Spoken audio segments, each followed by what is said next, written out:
My husband is currently on a vacation with his mistress and I'm confronting them. Part 1. Hello Reddit. Forgive me as I am new to the online community. Just wanted to tell my story and maybe get some input. I, 37F, accidentally found out last month my husband, 38M, was using work trips as an excuse to sleep with his also married coworker who lives across the country. When I say accidentally, he sent me a screenshot of Amazon purchases for our children, and included at the bottom of the photo was a delivery to this woman. So yes, the worried wife in me checked his search history and email. It was all right there. I learned his November trip was a romantic getaway, but this current one is luxurious. A spa resort complete with couples massages, couples cooking classes and monogrammed bathrobes from ETSE. He mailed her a box of gifts a few days ago for Christmas. How sweet. He purchases sexy lingerie, sent her money on Venmo, and even started planning a January trip to Las Vegas. I was furious when I learned all this, but I kept my composure. My plan: he left this morning for his work trip, but before he left I gathered all evidence of his affair. I spent 4 weeks collecting emails, credit card statements, reservations and confirmations. I wrote him a 10-page letter, put it in an envelope and taped it inside the lining of his suitcase. I plan on sending a group text to him and his mistress right after check-in telling them to enjoy their trip. I will also inform them that a letter is in his suitcase and that I want a divorce. I wrote a special section just for her and I want to make sure she sees it, so I will be emailing her the letter as well. He is currently in the air. My group text goes out this evening. Stay tuned. Update. His flight landed 1.5 hours ago. He told me he would text me when he landed and he has yet to do so. I have texted him twice, they were delivered but not read. I checked our phone records and he texted both me and her during his layover. His email shows no Uber receipt from his final destination airport to his hotel. She must have picked him up, something I probably should have clarified in my op. She lives in the state he is visiting, so he flew alone. I will be sending a group text to both him and his mistress in 2 hours, as that will be 4 p.m. their time, and check-in. Update number 2. Sent pictures of our children and he did not respond. FYI, he is in the middle of the desert. My texts are going through green, which puts a monkey wrench in my plan for a group text to him and his mistress. Need suggestions? Should I call the hotel? Connect right to their room? I worked so hard for this, it has to be tonight. Help. Update number 3. Thank you to everyone standing by and waiting. My best friend has come to my house to help me through this. It seems my texts are going through green, undelivered, but when my friend tried it is blue and delivered. He has blocked me. I guess that helps his guilt. The plan now is to call the hotel. We'll wait a few minutes after check-in to make the call. Very soon. Please stand by. Update number 4. Like most of you predicted, he does not care. He had 0 answers for my questions. That was the MOT hurtful part. But guess what? I have all the emotional support and economic support, so I'm not mad. Every question I asked he had no response because his mistress was sitting there. I suspect when he is home alone with me, his answers will be different. I have made sure that he will not emotionally and financially fuck me because I have secured support from family and friends. He can go fuck himself.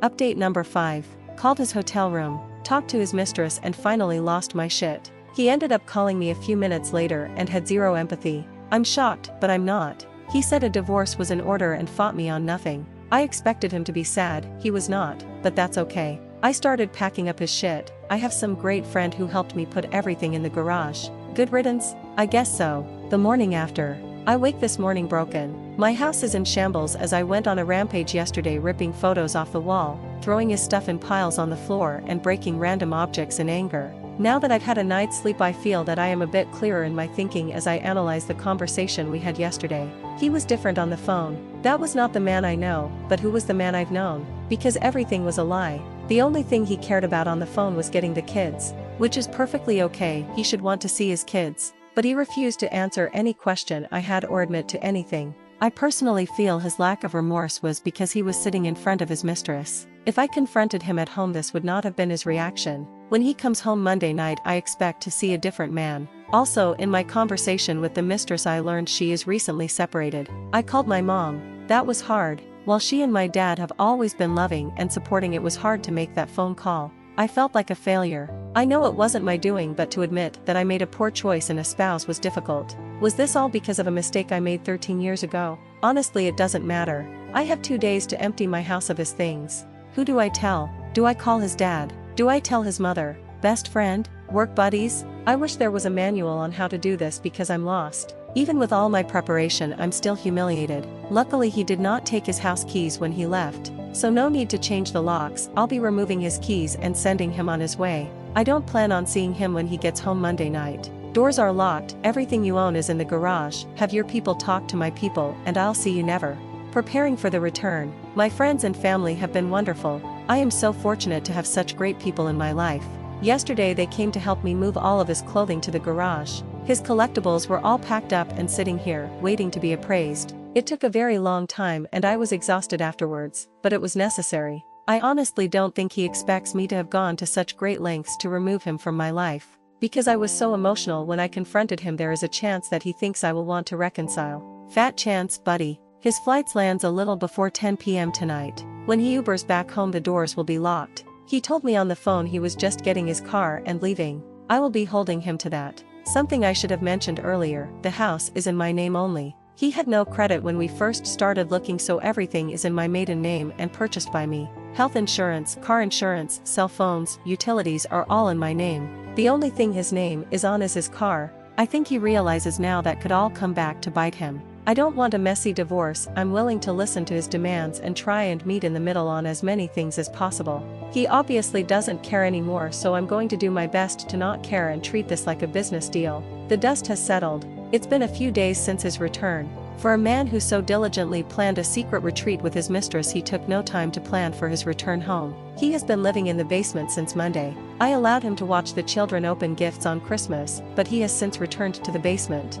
We have contacted 3 mediators and have appointments next week to start the mediation process. It's obviously over. We had a conversation/argument upon his return and he actually asked about reconciliation. I laughed. I laughed uncontrollably. Of course he pushed blame, stating that our marriage has been over for a long time. Well, that's news to me. His actions of an affair were selfish and avoidant. He didn't want to have that hard conversation with me about counseling or divorcing, and this route was easier and a lot more fun. Let's face it, he likes the attention of 2 women loving and pining over him. Well, I'm not longer playing that game. She wins, and oh what a prize he is. I have been amicable about talking about the terms of our separation. My biggest hang-up is her. He may continue seeing her and I have questions about her character. What kind of woman/mother cheats with a man she knows is married and knows has children? When I confronted her on the phone last Saturday and asked her that question, she was silent. I asked if she was sorry and it was as if the line went dead. That kind of person I do not want around my children. People who show no remorse, especially when they are in the wrong, are not kind people. I have found solace in friends and family, and thank you to everyone's recommendation of Chump Lady. I'm halfway through the book, read through the website and find it so helpful. Thank you again to everyone. I can't believe the outpouring of support. To the trolls, sorry you think I'm an unfit and inattentive wife, but cheaters cheat because they want to. Thank you again to all. Not sure if you want a mediation update or if my story is over. Either way, I'm happy to have met you all. If you listen to the books and advice always given about cheaters, it all says the same thing: it's not you, they made a choice. My soon-to-be ex insists things were bad. While I don't think we were Pam and Jim or Lucy and Ricky, I think things were good. This process has made me review who I am, who I've been and who I want to be. Could I have made changes? Yes. Was I perfect? Absolutely not. But my decisions and actions were never detrimental to our marriage. They were more like sacrifices. And now I'm having those sacrifices thrown at me and I'm being called neglectful. Is all this about attention? A narcissistic need to be the apple of someone's eye? Him and the AP are now blissfully in the honeymoon stage. Vacations, late-night phone calls like teenagers, present buying, etc. But what happens when the other shoe drops? What happens when she sees that he has very little patience with children? That he will walk past a sink full of dishes completely blind to them? When he doesn't pay the phone bill for 2 months because he is spending money on silly gadgets? What then? Well, it's not my problem. I'm sure his AP will take issue with these things. Perhaps then she will be put in the situation I've been in for a decade. Should she be the glue and hold it all together, or should she neglect responsibilities for his neediness? I've been told by him, someone who is having a relationship and spending large sums of money on someone else, that I'm at fault. Perhaps, but what about the decades of cleaning up your messes? Maybe if I would have had 2-hour conversations with him every night things would be different, but to be honest, I'm happy I'm here. Now reflecting back, I see how underappreciated I was, how neglected I was. All these years I thought I was helping, but I was really being taken advantage of, and this affair is no different. Just a word of advice to all the mess cleaners, excuse makers, and spouse sheltering people reading this. Stop. Stop now. I've learned that all the helping is simply them learning how to manipulate you. Draw that line in the sand. Prepare for an uncomfortable situation when they start to stumble under the pressures of real life. But don't lose yourself. I lost myself years ago, and it's not a place you want to be. Mediation and the move. We had our first mediation appointment via Zoom yesterday. It was very amicable, but only because I don't want to fight and I just want this to be over. He apparently wants nothing. Not the house, not the furniture, not what he's entitled to of my pension, he just wants to be done as well. As I've been packing up things in the house to declutter, I've been offering him things, but he wants nothing. I suspect the moment our marriage is dissolved he will be packing up his collectibles and clothing and driving across the country to live with her. I guess I should be okay with this as I don't want to be married to him anymore. It just kills me that he will be moving in with her and helping her raise her 2 children while mine are fatherless. It makes me so angry. Seething. The man who was abandoned by his father is now doing the same thing. Something he said would never ever happen because of the mental issues it has given him today. Well, it looks like that, as well as mostly everything else, was a lie. Again, I take solace in the fact that their honeymoon phase will be short-lived. Reality will smack them both in the face and she will realize that he can be more hurt than help. While I wish him well and hope the best, our kids deserve more than a Christmas/Easter/1 week in the summer father. No dad at basketball games, Cub Scouts, birthday parties and school plays. Meanwhile AP will have him and her children's biological father. I guess nothing in life is fair and my boys will have to learn that lesson early than I had hoped. He's gone. My soon-to-be ex left yesterday morning to visit her. I told him to go. I didn't want to spend New Year's Eve with him, and our coveted circle friends who we celebrate with have zero interest in seeing him either. He booked a flight 30 minutes after I told him to go. My only stipulation was that he is back for this weekend as it's my birthday and I really need a day to myself. I've watched the kids for 3 weekends now while he went to see his mistress. I thought I at least deserved my birthday to relax. He texted me while he was boarding that he won't be home for my birthday. Well then, he claims when he booked this he booked a return for the evening of my birthday. When he tried to change it he was put on standby. It would cost $1,000 to change, it was a red eye etc. The excuses kept coming. He apparently does not realize I have access to the internet as well and flights are less than $300 with the airline he flew. I told him this and he said those flights weren't there when he booked. Lies, and he will take care of it. I just want him to be honest. If you don't want to be here for my birthday, just say it. If you don't want to spend the day with your children, just tell me. I can't force you to be a parent. I told him the flights were available and affordable, it's his choice to rebook. Ball is in your court. That's all I can do, right? New Year's Eve nightmare. It was 12:40 a.m. on New Year's Eve and there was still no call from him. I was angry for no other reason than I explained to the kids that even though daddy wasn't with us he would call at midnight to talk to them and wish them a happy new year. I was made to be a liar. So I texted my soon-to-be ex and his excuse was, they are with their friends, I didn't want to bother them. Excuse me? Bother them? You mean you didn't want your kids to bother you is what you are really saying. If I was across the country on New Year's Eve without my kids I would have called and done the countdown with them via FaceTime. I think most parents would, but not him. He said, if you would have told me that you told the kids I'd call then I would have. He tried to spin this on me, that I created this mess. Why do I have to tell you that you need to call your children at midnight? This small act said a lot to me. Our children are not a priority. I guess he didn't want to ruin his perfect vacation at his new girlfriend's house with her children. He has a nice new family now. Today is my birthday and he returns this evening. I told him in my New Year's Eve text that I will speak to him on the 12th, our next mediation meeting because I'm done. I tried to be civil for the kids but he is not putting forth the effort for them. The past few days have been strange. We rarely talk, a decision on both our parts, and when we do it's about mediation, plans moving forward or the kids. We have been civil and communicating well about those items. We are also friendly in front of the children as not to upset them. The situation is strange because we are getting along, there is no arguing, it's a shared focus to just get through mediation and divorce. That's fine by me. Last night while I was cleaning the kitchen I heard him on the phone in the basement. I guess he didn't realize the door was left open by one of the children. Not wanting to be a part of the drama anymore I went to close the door.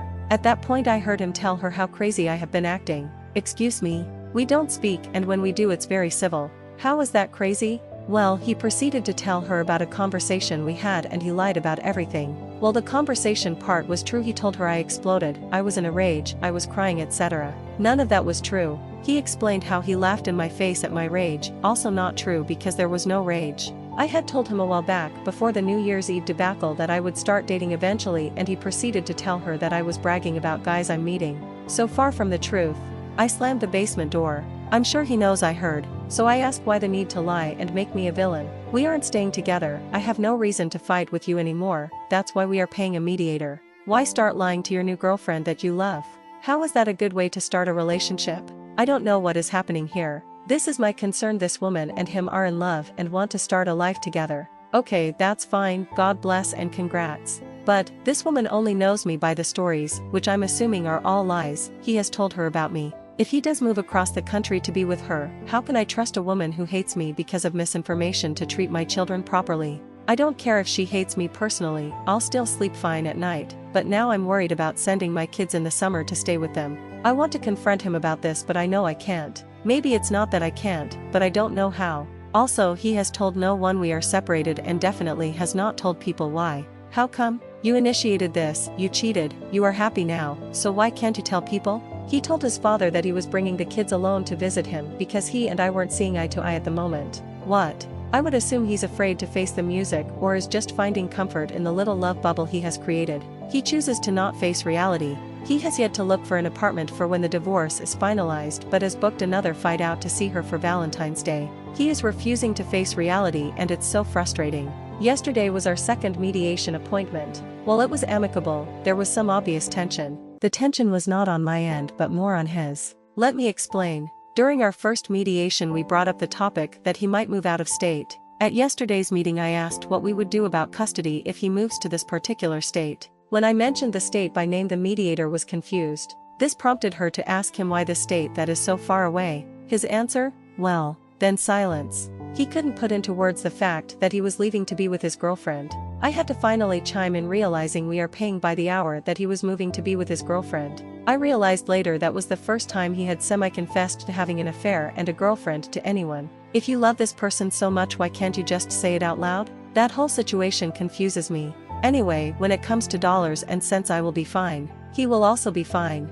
He will have enough to do what he needs and so will I. We have agreed to a physical custody scenario that allows him weekend and dinner visits. Fine by me, I want my boys to have their father. But, the situation becomes a bit more difficult when he moves. While he said yesterday he plans to stay here at least a year, I doubt the past few days have been strange. We rarely talk, a decision on both our parts, and when we do it's about mediation, plans moving forward, or the kids. We have been civil and communicating well about those items. We are also friendly in front of the children as not to upset them. The situation is strange because we are getting along, there is no arguing, it's a shared focus to just get through mediation and divorce. That's fine by me. Last night while I was cleaning the kitchen I heard him on the phone in the basement. I guess he didn't realize the door was left open by one of the children. Not wanting to be a part of the drama anymore I went to close the door. At that point I heard him tell her how crazy I have been acting. Excuse me? We don't speak and when we do it's very civil. How is that crazy? Well, he proceeded to tell her about a conversation we had and he lied about everything. Well, the conversation part was true. He told her I exploded, I was in a rage, I was crying, etc. None of that was true. He explained how he laughed in my face at my rage, also not true because there was no rage. I had told him a while back before the New Year's Eve debacle that I would start dating eventually and he proceeded to tell her that I was bragging about guys I'm meeting. So far from the truth. I slammed the basement door. I'm sure he knows I heard, so I ask why the need to lie and make me a villain. We aren't staying together, I have no reason to fight with you anymore, that's why we are paying a mediator. Why start lying to your new girlfriend that you love? How is that a good way to start a relationship? I don't know what is happening here. This is my concern. This woman and him are in love and want to start a life together. Okay, that's fine, God bless and congrats. But, this woman only knows me by the stories, which I'm assuming are all lies, he has told her about me. If he does move across the country to be with her, how can I trust a woman who hates me because of misinformation to treat my children properly? I don't care if she hates me personally, I'll still sleep fine at night, but now I'm worried about sending my kids in the summer to stay with them. I want to confront him about this but I know I can't. Maybe it's not that I can't, but I don't know how. Also, he has told no one we are separated and definitely has not told people why. How come? You initiated this, you cheated, you are happy now, so why can't you tell people? He told his father that he was bringing the kids alone to visit him because he and I weren't seeing eye to eye at the moment. What? I would assume he's afraid to face the music or is just finding comfort in the little love bubble he has created. He chooses to not face reality. He has yet to look for an apartment for when the divorce is finalized but has booked another flight out to see her for Valentine's Day. He is refusing to face reality and it's so frustrating. Yesterday was our second mediation appointment. While it was amicable, there was some obvious tension. The tension was not on my end but more on his. Let me explain. During our first mediation we brought up the topic that he might move out of state. At yesterday's meeting I asked what we would do about custody if he moves to this particular state. When I mentioned the state by name the mediator was confused. This prompted her to ask him why the state that is so far away. His answer, well, then silence. He couldn't put into words the fact that he was leaving to be with his girlfriend. I had to finally chime in realizing we are paying by the hour that he was moving to be with his girlfriend. I realized later that was the first time he had semi-confessed to having an affair and a girlfriend to anyone. If you love this person so much why can't you just say it out loud? That whole situation confuses me. Anyway, when it comes to dollars and cents I will be fine. He will also be fine. He will have enough to do what he needs and so will I. We have agreed to a physical custody scenario that allows him weekend and dinner visits. Fine by me, I want my boys to have their father. But, the situation becomes a bit more difficult when he moves. While he said yesterday he plans to stay here at least a year, I doubt that will actually happen. When he does move across the country he wishes to return for one weekend of every month to see the boys. Again, I'm fine with this scenario but where will he stay that weekend? He has no family. Will he just be taking the boys to a hotel? Again, I don't think he actually thought this through. This is a problem we will tackle when he does decide to move. Lastly, the mediator said it could take about 2 months to finalize everything. He and I spoke after the session to go over some facts and figures and I brought up the tentative finalization date of our marriage. I told him how 2 months is a good amount of time to save some money and find an apartment, to which he agreed. I also reminded him about his promise to not return to visit her until our divorce is finalized or he has a place to live. He quickly became frustrated telling me that he knew and tried to shut down the conversation. I told him I'm happy that we are on the same page but I'm not budging. If you leave while you still live here you cannot come back. That is something we both agreed to. Will actually happen. When he does move across the country he wishes to return for one weekend of every month to see the boys. Again, I'm fine with this scenario but where will he stay that weekend? He has no family. Will he just be taking the boys to a hotel? Again, I don't think he actually thought this through. This is a problem we will tackle when he does decide to move. Lastly, the mediator said it could take about 2 months to finalize everything. He and I spoke after the session to go over some facts and figures and I brought up the tentative finalization date of our marriage. I told him how 2 months is a good amount of time to save some money and find an apartment, to which he agreed. I also reminded him about his promise to not return to visit her until our divorce is finalized or he has a place to live. He quickly became frustrated telling me that he knew and tried to shut down the conversation. I told him I'm happy that we are on the same page but I'm not budging. If you leave while you still live here you cannot come back. That is something we both agreed to. Now the big question remains, who does he break a promise with? Obviously it's a win-win for me. Stay home and help me with the kids while you save $500 plus and move out quickly, or leave to visit her and I get you out of the house sooner. I'm happy with either decision. I just want to move on with my life and enjoy my moments with my children. When I took this dive into the Reddit community I had no idea where I would land. I thought my feet would hit shallow ground and I would be ankle deep on the banks in an uncomfortable swimsuit all alone. But to my surprise this deep ocean of Reddit readers have engulfed me into their warm waters and I am surrounded by a sea of support. For this I am thankful. I am also so touched by the droves of people who have reached out for advice or offered their own experiences as lessons to be learned. To the ones seeking advice I tell them, I am not an expert swimmer. I am merely doggy paddling through the sea of hurt and confusion. Please don't use me as a sign of strength. Because the truth is, I am not strong, I am you. I am the woman who reads because they are suspicious of late-night phones call her husband takes. I am the spouse who has shouldered the entire family and is in desperate need of support. I am the woman who misses affection from her husband who is next to her in bed every night. I am you. To those people who have yet to catch their partner cheating but are suspicious, trust your gut. Cheating is a coward's choice, so be braver than them and face the truth. To the spouse who is the fixer and takes on every challenge, take a step back. When you help, even with good intention, you are actually just hurting yourself. To the spouse who has tried everything to receive physical attention from their partner but to no avail, their affection is probably going somewhere else. These are lessons I wish I could have told myself months, if not years ago. Listen to me, or just listen to you. To the sharks in water who call me a bad mom, a crazy bitch, fake, or even just think I'm out of my mind, you will find no blood in this water. So it's best you move on and find a thread where the op will chum the water for you. It's so very easy to read and judge, this I understand. I just hope that if this ever happens to you that you will be as brave, logical and composed as you expect others to be. If not, you will find sharks circling you as well. so I hope you are as strong of a swimmer as you claim to be. If you are still reading, my saga/survival continues. Our final mediation papers will arrive this week. We were able to settle everything at the last meeting on January 12th, and the documents just need our signature. After that, the divorce papers need to be served and filed with the county. Then we await our court date, which will be done via Zoom. Yes, a bit anticlimactic, but it will still serve its purpose of divorcing. He has started, finally, to look for an apartment, but nothing is to his satisfaction. Maybe he is being picky, or maybe he is comfortable living in the basement. Either way, once the divorce papers are stamped, he needs to be gone. He has started making phone calls to her during the day, and I can hear him giggling downstairs. I'm happy he is happy, I really am. That isn't passive-aggressive. I know I will be happy one day too. He just got there first, and that's okay. I feel like my life is in limbo right now. I can't move forward because I'm chained to the past. I'm hoping his move will be soon. I suspect he wants out for February 1st so he can go visit her for Valentine's Day. I hope for his sake, and mine, that he makes his deadline. I will update again after I receive the mediation paperwork and divorce papers are served. I'm sure that will stir up a lot of thought and emotion, so I'm certain it will be a doozy. Till then, I'll keep doggy paddling. Update. If you have been following along, then you know that there was a chance he would leave for Valentine's Day to go visit her. Well, he left this morning. He told the kids I'm going as he walked out the door, leaving me to explain a few hours later that he had to leave to work when they started asking for him. I have learned that I can't have expectations. Just because I would try to be more honest with the kids doesn't mean he would. I was really proud of the fact that I didn't even engage him in the discussion/debate/argument of going. Yes, I had loudly vocalized some feelings a week ago when he told me he was going, but I have not engaged him about it since. All I asked was for his flight info so that I would know when to expect him back.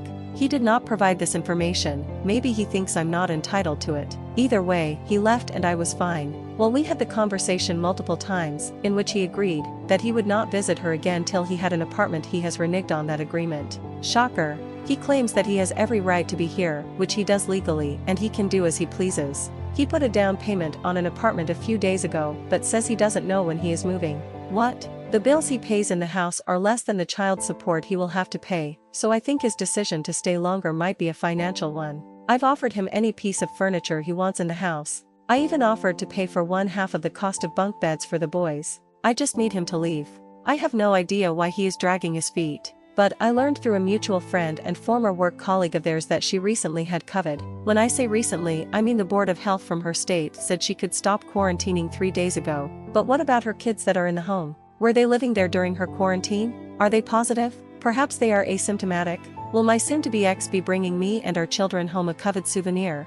I'm livid. Another update for all those messaging me with concern, and for updates, I apologize for my tardiness. It has been a heartbreaking 2 weeks. To amend for my absence, I will be posting 2 updates tonight. Let me start from the beginning. My soon-to-be ex left for his getaway on February 12th and did not return until 2/15. During his blissful vacation, my family and I suffered a great loss of one of our most beloved member to COVID. I was a mess. Everyone I love was devastated. I called my soon-to-be ex on February 13th and told him the prognosis was not good. It was loud where he was, there were children yelling. He informed me he was outside with her kids. Wow. Can't remember the last time he took our children outside, but I digress. I shouldn't have expected him to care about my bad news, but he was concerned. I guess there is still a decent bone somewhere in him. That concern would not last long though. Upon his return, as he usually does, he schedules a COVID test. He scheduled one for 4 days after his return, but due to snow in our area he did not go. This I understand, the weather cannot be controlled. Then he told me he rescheduled for 4 days later and then does not go. When I questioned him, his response was, "I feel fine." I suspected since she probably got a negative COVID test shortly before his arrival he felt safe in not getting one. Not until Monday, March 1st, did he finally get tested. A full 2 weeks later. Why? You know, my family just suffered a terrible loss to COVID. How could you be so reckless and insensitive? The insensitive question is rhetorical. I obviously know the answer already. The day is approaching. Large boxes are being delivered to the house daily containing new furniture to be assembled. The sounds of packing tape being ripped from the spool flood the house every evening. He's moving out. I'm overjoyed. I'm so happy that I have actually started engaging him in conversation. Yes, we have to chat to figure out child support and scheduling, but now I'm so ecstatic he's leaving I even ask about his move.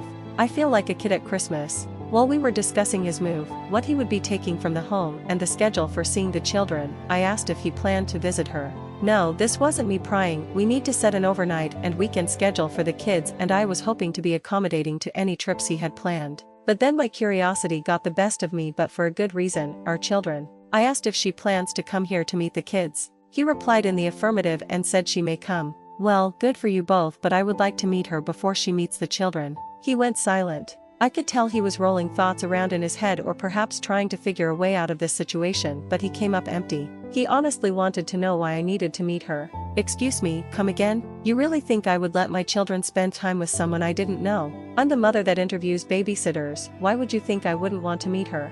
He claims to be worried that I won't be civil, but he knows me better than that. I have nothing to gain being rude to her.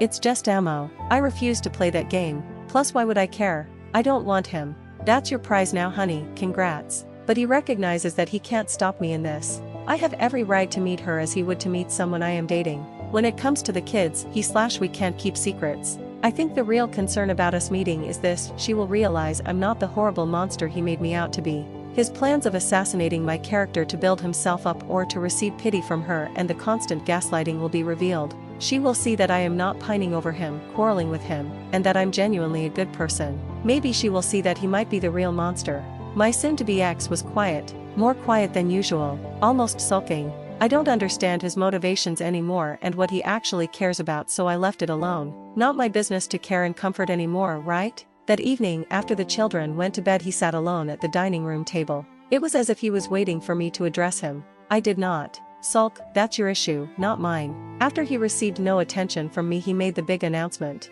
He claims he told everyone what happened between us, including his father. Then, oddly enough, he started to cry, full ugly tears. I thought these were tears of embarrassment and shame. He then proceeded to tell me the conversation he had with his father was the first time his dad has actually acted like a father towards him. While that statement in itself is unsettling, it is also confusing. I'm guessing his father supported him? I know if this was my son I'd support him, but also have some strong words about how he went about this and how he should probably proceed in the future. But it looks like he received 100% support. So while I understand, I don't understand. Something was wrong here. Last week was my youngest son's birthday. I had asked my soon-to-be ex if he would like to invite his father over for cake. He texted him several times with no response. He learned through their conversation/confession last night that his father was in another state for work. Okay, understandable. But here is the kicker: he went away with a new girl he is dating. Why is this strange, you ask? He just asked his wife of 30 years for a divorce at the end of January. So this makes me think, is adultery a learned behavior? My father-in-law abandoned my soon-to-be ex when he was 9 years old, the same age as my eldest son now. I'd either a pattern here, or is all this just a crazy coincidence? I could not help myself. I messaged my mother-in-law. She confirmed they were divorcing. I asked if there was any infidelity and she claims to her knowledge, no, but I know better. She said that my father-in-law started to withdraw from her. He started picking fights for no reason and avoided interacting with her last fall. Then in January he said he wanted a divorce so that he could find himself. A man who is in his 60s, close to retirement, needs to find himself. Sounds like a cop-out to me. But now that I've learned there is another woman, which my mother-in-law does not know, I understand that this bloodline of men are truly selfish and unfit partners. I know all the comments will tell me to tell my mother-in-law about the infidelity on his part, and I plan on doing so. I just need a little more information before I break the news to her. Update. It happened. Finally. He's gone. My basement is so empty and quiet it echoes. The day he moved, a box truck pulled up to my house and my children ran to the window to watch. I didn't know how to distract them as I was working. I was able to pull them away from the window with the promise of treats once they were at the table to do schoolwork. My youngest though would not budge. After 45 minutes of loading, the truck pulled away and my soon-to-be ex drove off. My youngest came away from the window looking sad. I immediately talked to him and tried to comfort him. After a few moments he asked, "Is the truck coming back?" I was confused. I told him that we were staying here and no one else was moving. Apparently he wasn't upset that Daddy was leaving, he just wanted the truck.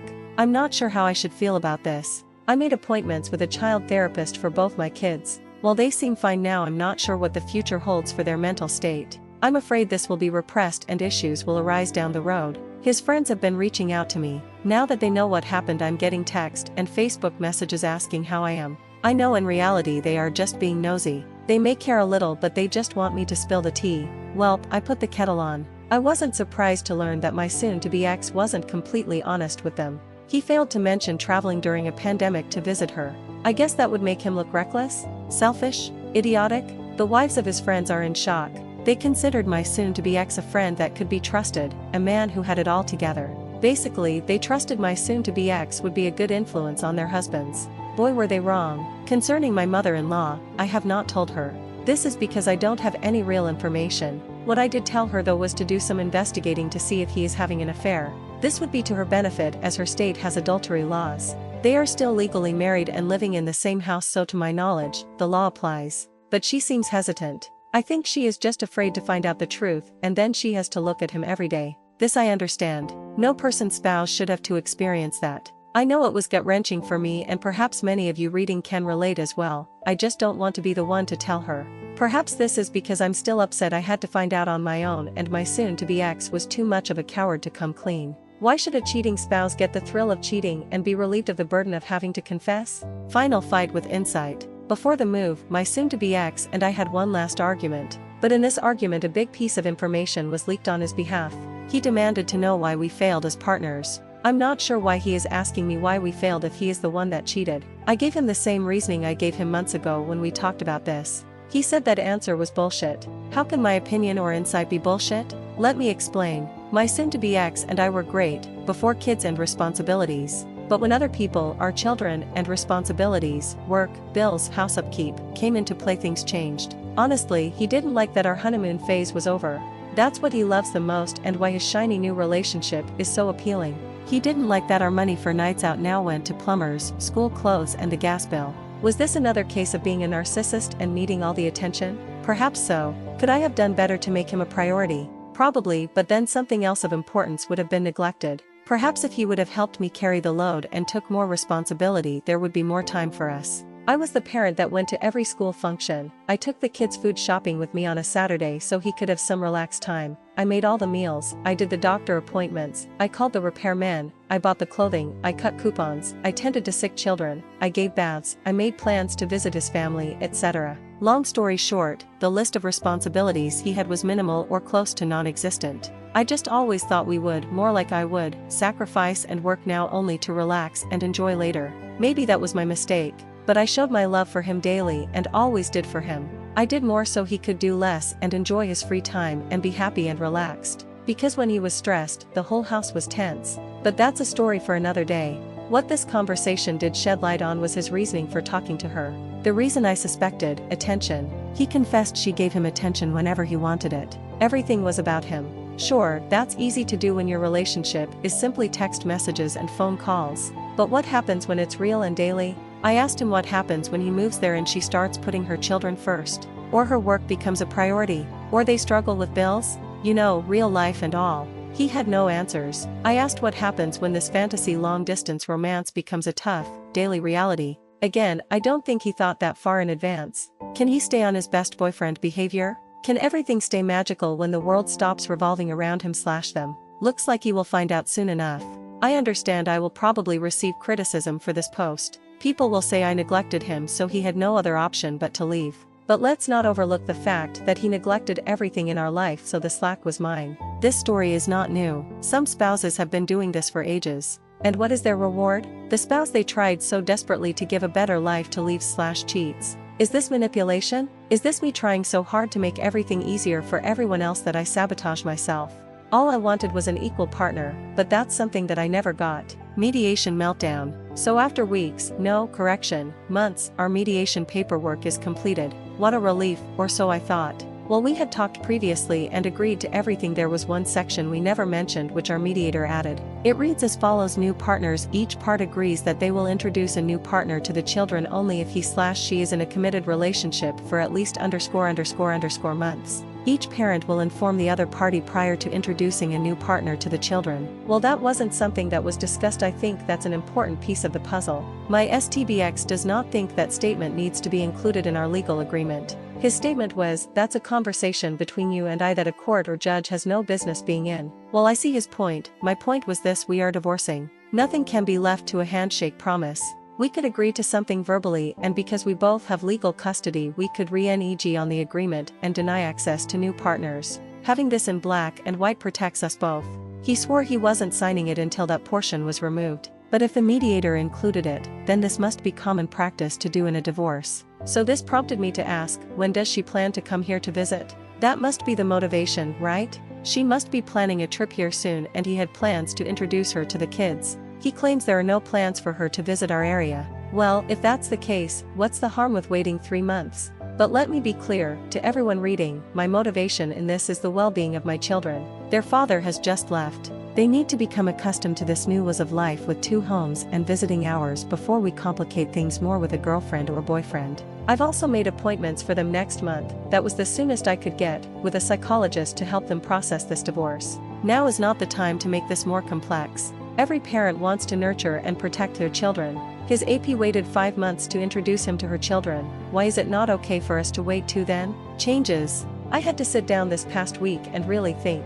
What is more important to me, my pride or moving on? I said from the beginning that I want him to be a father, to be involved and active in their lives. So we made some changes last night. After a talk, plus an argument, followed by more talking, we altered our custody agreement to give him more time with the kids. I know from the past 10 years that he has never been an active father. Perhaps now he feels the need to be. Either way, I'm hopeful this decision will be a good one for the boys. Now I know many of you may say he is undeserving, but I am making this decision and not regretting it because I know it is temporary. He will be moving in a year or so. Of this, I have no doubt. Once he packs up his belongings and he drives across the country, our arrangement will change. I'm a bit upset the children will become used to having him around only to have him leave in a year. That was a big motivator in my reluctance to agree to this custody change. I have tried to make the best decisions for my boys, and I feel like my STBX is just concerned with winning. I also got him to agree to put our new terms for when he leaves, including the altered CS payments, in black and white in our mediation paperwork.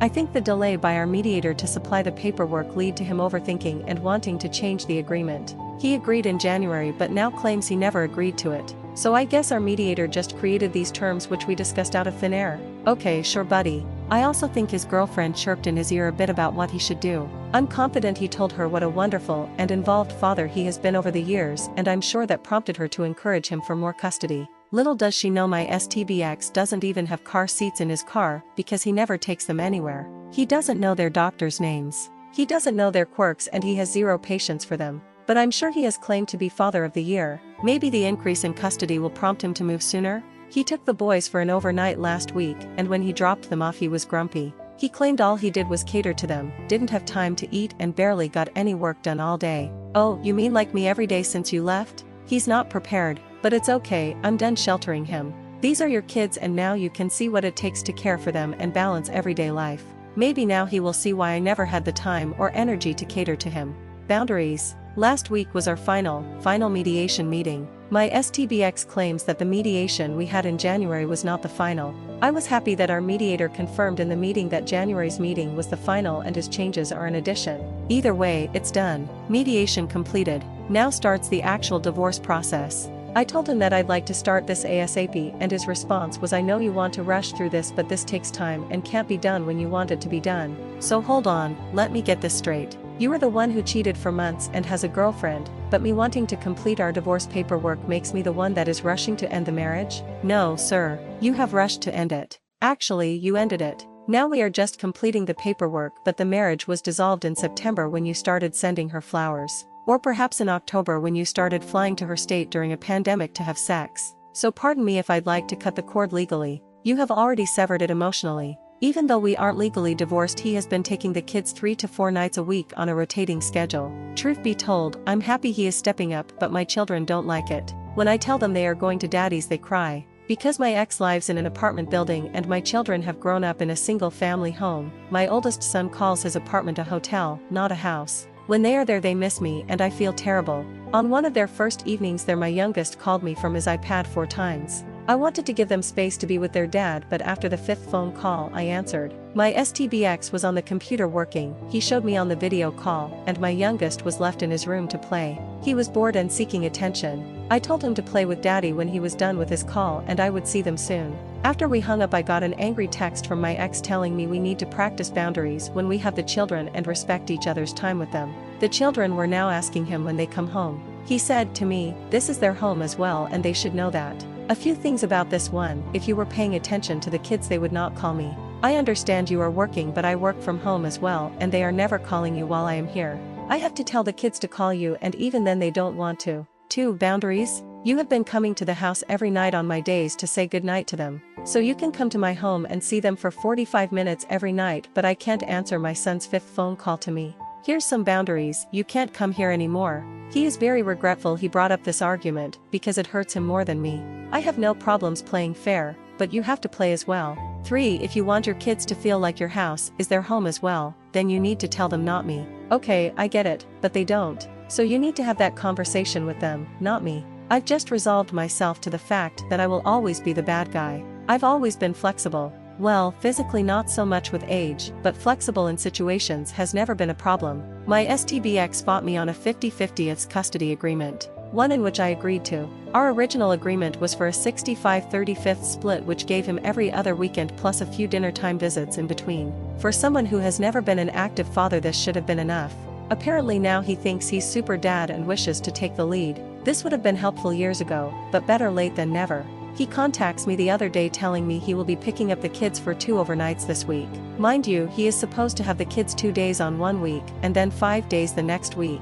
I tell him that he can have the kids over the weekend as well. This is when he tells me he has several work trips and personal trip to see his girlfriend coming up, so he needs me to be flexible with the visits. Flexible? I thought you were the I need to see my kids more dad now. The dad who needed more time and less time and child support for me with his children. Where did that guy go? The month of April he has had the kids for 8 nights total. And when I mention this isn't 50-50, I'm the bad guy and need to be understanding to his work and personal life.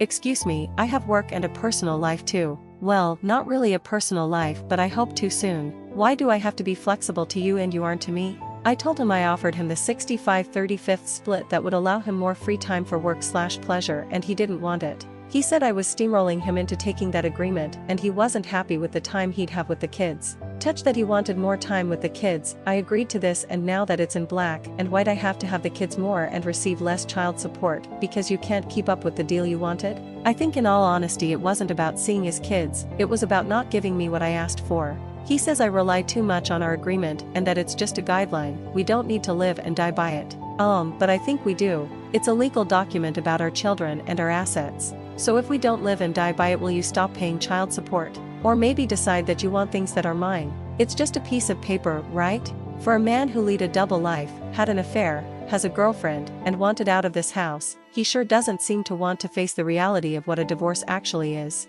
So if he doesn't take the kids for his 50-50 visits, what are my options? Start this process again with another agreement? Take him to court? I think perhaps my best option is to not be flexible, and when the numbers don't add up we go back to court. I don't see any other option. Transparency. This past weekend was Mother's Day. It was a strange day this year, but still oddly more enjoyable than previous years. My STBX has been taking the kids on the schedule I created, and so far, no issues. He has yet to pay me any child support, but I will give him till the 15th till I make a stink about that. The boys were with him over the weekend, but he returned them on Sunday so I could spend the day with them. I asked him while he was here if he called his grandmother yet. His grandmother is the only family, besides his equally unfaithful father, that he speaks to. He told me he spoke to her and that he told her that we have separated. I was shocked. This was a big one. I knew it would be hard to tell her and the news would give her a heart attack.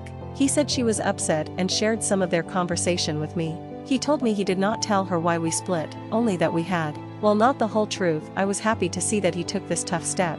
Fast forward a few hours later. His mother calls me. Her and I have a fairly good relationship, but my STBX is holding a grudge over things from the past and refuses to speak to her. I had asked if she heard the news from her mother. She was confused. Well, it turns out it was all a lie. He never told his grandmother. The conversation he said he had was never actually had. I speak to his sister as well and find out after 13 years together that this runaway with a girl who'll give me more attention is his MO. She told me that before me he lied to his girlfriend of 4 years that he was going to spend time with his dad, and it turns out he went away for the weekend with another girl. Now ain't that some shit? My lawyer will be serving him the divorce papers next week.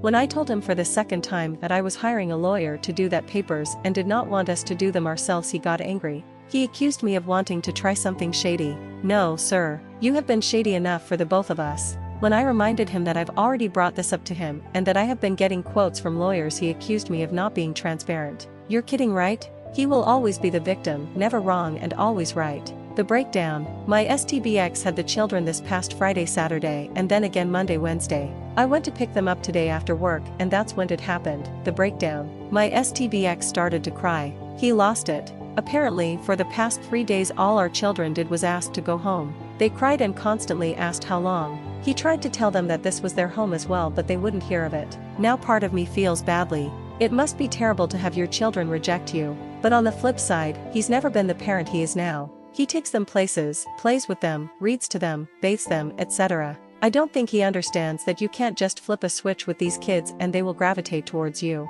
I know he is trying and I appreciate that, but it's too little too late. I have tried to be supportive and understand them having a father is important, but I honestly don't think they want him. Again, they are both under 10 and young, they don't fully understand. My oldest asked me on the ride home if they could never go back. When I explained that we are both parents, love them, and want to spend equal time with them, both children protested. I think my STBX realizes this is too little, too late. He is regretful. I don't know how to make this situation easier for everyone, but honestly, it's not my problem to solve.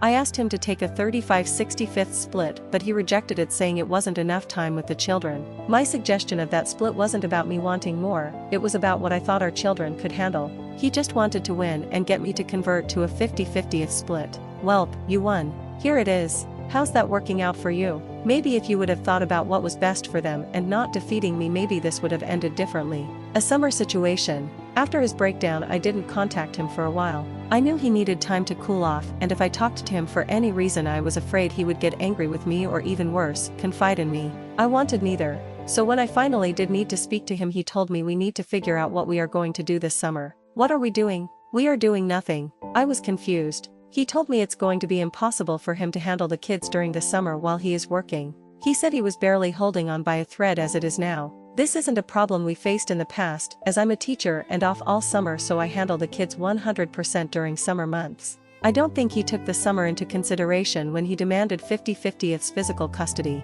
so his suggestion was to enroll the children in a camp when he has them. A camp? So you want to enroll our children in a camp from 8 to 6 on the days you have them? How is that spending time with them? So my suggestion was, let's do the 35/65 split for July and August, and he can have the kids weekends and see them in the evening whenever he wants. He was furious. It's always about custody with you, he said. Wait.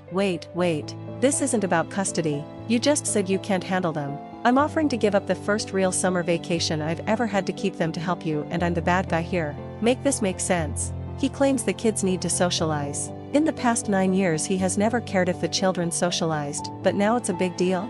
This was the man who rolled his eyes and complained about having to go to a kid's birthday party for 3 hours. So I left it alone, let him sit on the thought for a bit. A few days later, to be proactive, I sent him information about summer camps, along with price lists. It would cost between $250 to $350 a week for camp. The camps I found are only for 5 weeks, leaving most of August without childcare for him. How does this help? How is this spending time with the kids? Putting our children in an expensive weekly camp during COVID, just so you can give them dinner, bath and put them to bed, doesn't help them or your relationship with them. My family owns a house by the beach. I will be down there most of the summer with kids. When I'm home, we have friends we can visit, and at least we have a yard at our house for the children to play in. The children will be happy, socialize with family and friends, and most importantly, be safer with me than in a camp. Lastly, I will add that he has yet to pay me child support for April and May. He moved out in March, took the kids for 8 overnights in April, it should have been 15, and has yet to give me a dime for April and May. But he can afford almost $1,300 in camp fees just to have his custody. Even more proof that his actions are not about what's best for the kids, it's just a competition with me. Again, make this make sense. Update number 6. I'm officially in the court system, with a docket number and everything. It's on its way to becoming official and I am elated. My STBX does not seem that excited. This past weekend he flew out to her state and attended a family wedding as her guest. I'm happy they are taking these steps as a couple, because if they are happy he will move, and the farther away he is the better. When he returned he was now excited about the divorce, asking me when the lawyer would send him paperwork to sign and what the timeline was moving forward. He was on cloud 9 after his vacation and wished to hurry the process up. The day he was having his share of paperwork notarized was also the day I was going to pick up the children from him. When I got there he was short with me. I could tell he was on the verge of a panic attack. He hurried us away and then texted me later explaining he in fact was in the beginning stages of a panic attack. But why? He told me he was feeling overwhelmed. Between the kids, work, managing a household and maintaining a social life he felt burnt out. Wow, this sounds oddly familiar. This was my story for the past 10 years. The reason I didn't go on date nights as often as he liked was for this exact reason. Part of me felt bad because I know what that feeling is like. But another part of me relished the thought of his struggling and coming to the realization that that was my life and reason for his cheating. So, how should I react? After I took a second to think, I blurted, "Wow, that sucks. I'm taking the kids to the beach this weekend. See you Monday morning when you pick them up." I decided to give him the support he gave me for 10 years. If anyone knows what movie this post's title is from, then you know, you gotta do what your heart tells you to do. Sunday, it's happening. The day I've been waiting for and he has been dreading. I'm going to meet the girlfriend. I'm honestly excited. He, on the other hand, is in a panic. And I understand why. I exploded on that woman on the phone and said some terrible things. And I also understand it's going to be hard for him to hide his lies about me being insane when we are face to face. He texted me a few days ago and told me that he would be picking the boys up on Father's Day to head down the shore with them, and she would be accompanying them. When they come to pick up the boys, we can have a chat. I'm fine with that. I'm actually relieved he wasn't planning on taking the boys to the shore alone. I don't think he can handle them both on the boardwalk or in arcades. He is very worried that I will cause a scene when I meet her. It's actually the exact opposite. I plan on being myself, very friendly and welcoming. I need her to see I'm not that emotional woman that I was on the phone and in my letter. I mentioned to him via text that I would not jeopardize the good relationship he and I have had recently with each other and co-parenting by being mean to her. His exact words, "I don't need you to speak about what you and I have." But why? Why wouldn't the fact that we are getting along and co-parenting be something she shouldn't know? And then I remembered, he lies. He must be telling her I'm impossible,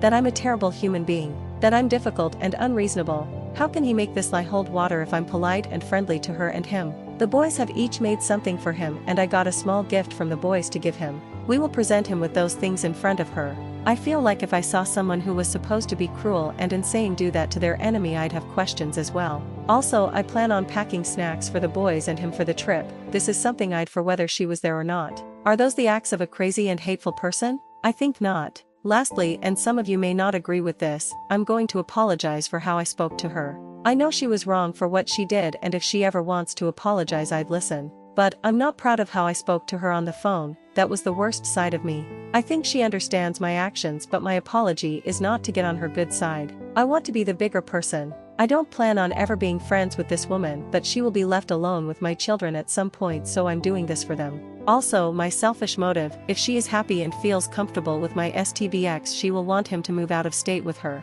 I want this, so I won't do anything to jeopardize this move. I will update you all on Sunday evening with a play-by-play of our meet. Update number 7. Since my last post, my head has been swimming. I spent so many months envisioning this moment, and now it is here, and all the scenarios I've run in my head seem like cheesy movie scenes. None of it is plausible. I finally decided yesterday to not go into this meetup trying to prove who I am to someone, but more so just be myself and stop worry about the impression that I leave on her. She has an opinion of me that is clouded by his lies, so there is no sense trying to change her mind. So I asked myself, who am I? And then I remembered that before this whole fiasco I was the person who killed with kindness. Well, that kindness was manipulated by my STBX. I was the one who was in control now. So I did what I thought was right. My children made Father's Day cards for him, and then I had them make cards for her. I had them introduce themselves and list things they'd like to do with her. They drew pictures and colored, and all was right in the world. Kill them with kindness. I texted him last night asking what time was pickup. He was at dinner and said he would text me back when they were done. I woke up at 6:30 with no text from him. I texted him at 6:30, 7:30, 8 and finally received word back from him just before 9. Be there in an hour. Okay, know that is settled. What do I wear? I opted for the true to myself outfit, leggings, flip-flops and a cute off-the-shoulder shirt. Very me. Hair curly, makeup light but with a generous amount of mascara. It was now 9:40, so we sat and waited. The boys grew antsy. At 10:30 I get a text that his stomach is upset, so they ran a little late. Sounds like a case of nerves to me. Then at just before 11 they arrive. I assemble the boys and the gifts and we come outside. There she is, right there, standing on my steps.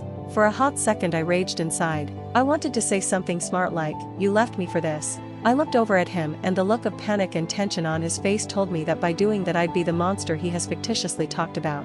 So I went back to my motto of kindness, extended my hand, smiled warmly and introduced myself. She was shocked. Where is this lunatic I've heard so much of?